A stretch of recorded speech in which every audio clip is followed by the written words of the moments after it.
That's why they play the games, as North Carolina unfathomably loses to a sub-500 Georgia Tech team at home as a 21-point favorite. The performance from the Tar Heels was inexcusable all around, as the defense gave up 21 unanswered points to the Yellow Jackets and the offense got shut out for the final 33 minutes. Both sides for UNC got absolutely pushed around on the line of scrimmage. To be honest, I'm still in a stunned disbelief of what we just witnessed. When you have an outside shot of the college football playoffs, it's hard to imagine a team falling for the typical trap game, but it looked like they did just that and let all the talk get to them, with this being one of the worst losses in all of college football this year, considering the stakes. From the start, the offense looked out of sync.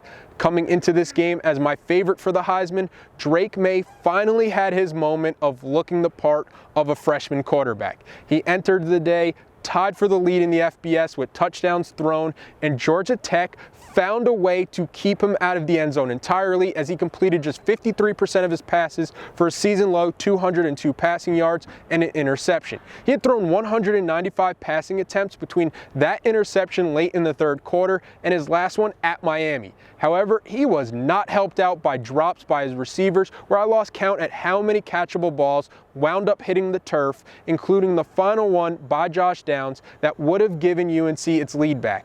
That duo had made it commonplace for them to bail out this UNC team week after week, so it's hard to be too critical of their performances. They're human after all and could have used a pick-me-up from their teammates.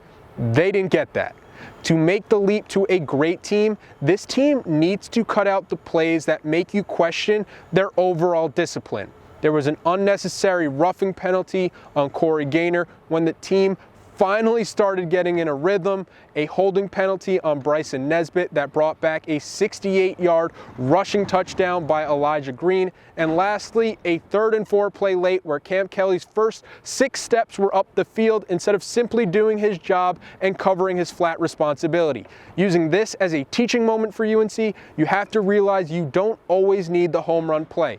Get a single and keep the line moving. Yet it's indefensible for Georgia Tech to look like the more inspired team, which they looked like tonight, manhandling the Tar Heels at the point of attack.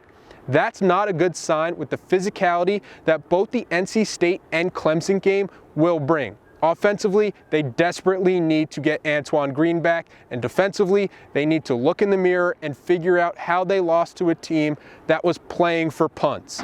Looking ahead, the challenge for North Carolina will be not letting this game beat them twice, and instead turning this game into a forgettable footnote in what could still be a historic season for the Tar Heel program with what the team has in front of them.